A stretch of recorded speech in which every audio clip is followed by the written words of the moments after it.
Hey guys, welcome back to my YouTube channel.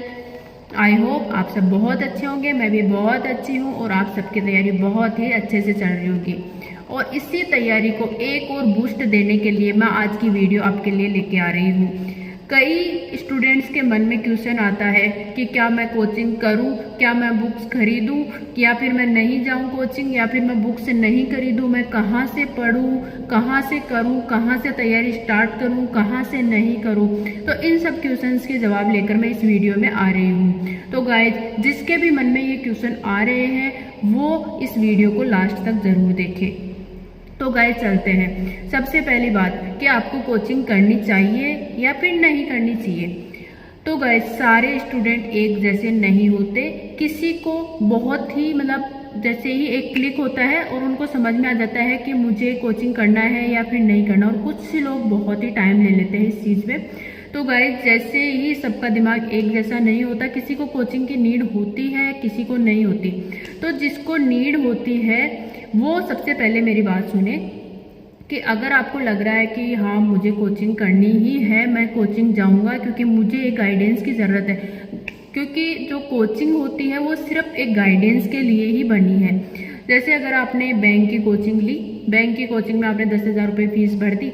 आप जैसे ही जाएंगे क्लास लेने के लिए तो रीजनिंग वाले टीचर आएंगे और फिर आपको बोलेंगे कि चलो गाइस शुरू करते हैं बैंक के एग्जाम। आपको एक अच्छा सा लेक्चर सुनाएंगे और फिर बोलेंगे कि चलो गाइस अब शुरू करते हैं।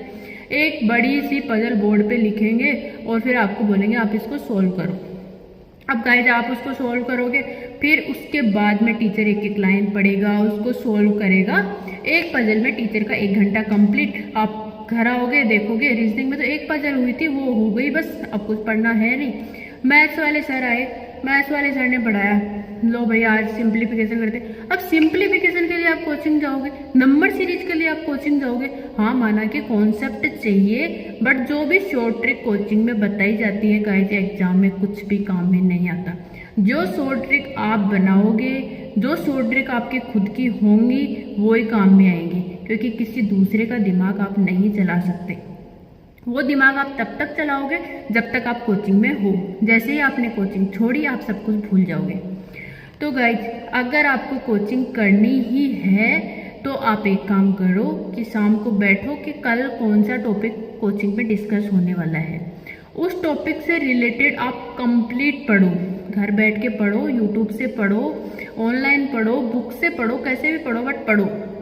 उसको पढ़ के आप जब कोचिंग जाओगे ना तो आप उन टीचर से क्वेश्चन कर पाओगे कि ये कैसे हुआ और ये क्यों नहीं हुआ। क्योंकि जब आप पढ़ के ही नहीं जाओगे तो आपको डाउट आएगा ही नहीं। तो आप वही पढ़ के आओगे जो टीचर आपको पढ़ाने वाला है। अब आप बोलोगे कि कोचिंग तो सिलेक्शन देती है। गाइस, कोचिंग सिलेक्शन उसी का देती है जो घर से पहले पढ़ के जाता है और फिर टीचर्स का सर खाता है। उसको नहीं देती जो जाके बेंच पे बैठ गया, सर ने जो पढ़ाया वो पढ़ा और घर आ गया बस। उसका सिलेक्शन कभी नहीं होता। तो गाइस, पढ़ना आपको ही पड़ेगा, चाहे कोचिंग लो या फिर मत लो। तो दूसरी बात हम डिस्कस करते हैं कि भाई कोचिंग नहीं लेने वाले स्टूडेंट क्या सोचते हैं। कोचिंग नहीं लेने वाले स्टूडेंट क्या करते हैं, जो भी प्रीवियस ईयर के पेपर होते हैं उनको उठाएंगे। कोई भी आप मान लो प्रीवियस ईयर का पेपर नहीं उठाया, आपने किसी भी साइट का एक मॉक दिया। मॉक देने के बाद में आप एनालिसिस करो कि आपको कौन कौन से टॉपिक के क्वेश्चन नहीं आ रहे हैं। जिस टॉपिक के क्वेश्चन आपको नहीं आ रहे हैं, आप यूट्यूब पे सर्च करो वो वाला टॉपिक और उसके बारे में आप पढ़ो कि भाई ये वाला क्वेश्चन मेरे से सॉल्व क्यों नहीं हुआ, इसका कॉन्सेप्ट क्या है। उस कॉन्सेप्ट को आप क्लियर करो। उसके बाद में आप फिर से एक मॉक दो।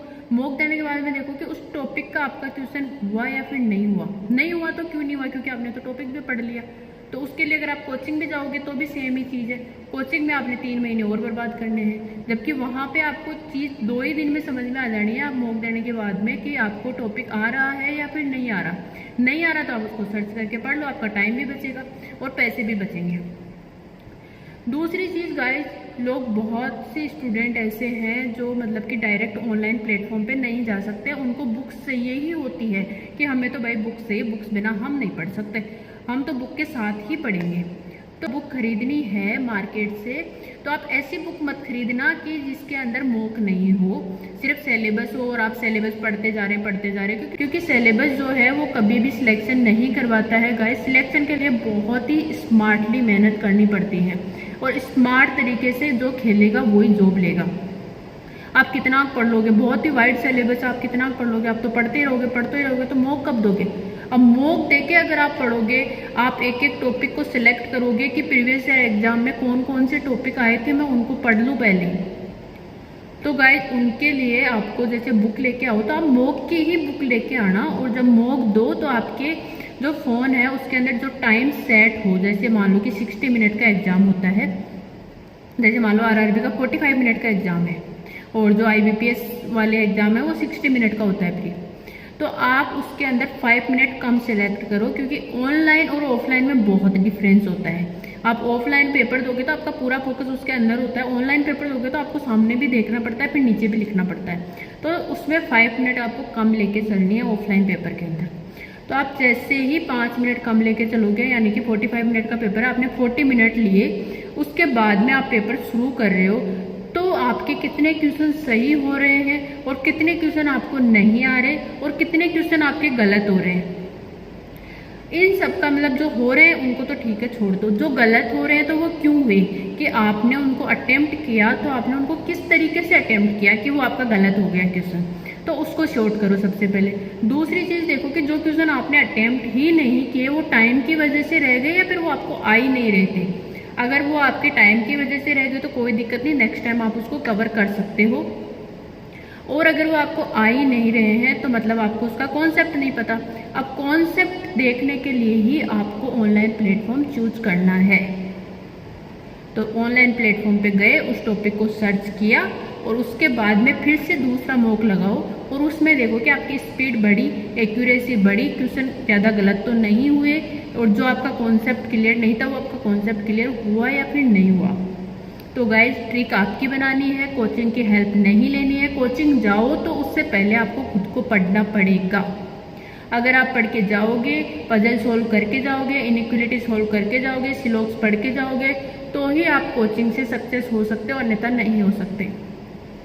बुक्स मैंने आपको बता दी, बुक्स आप सिलेबस की कभी मत खरीदना। बुक अगर आप खरीदो, अगर आपको बैंक का एग्जाम क्लियर करना है तो आप मॉक की बुक खरीदना कि मुझे मॉक देने हैं। इसके अलावा मैं आपको बता दूं कि बहुत ही कम टाइम बचा है और बहुत ही कम टाइम में अपने आप को मोटिवेट रखना भी बहुत ही ज़रूरी है। ये रहो अपने एग्जाम के साथ। All the best guys, thanks for watching my video. Okay, bye bye, take care.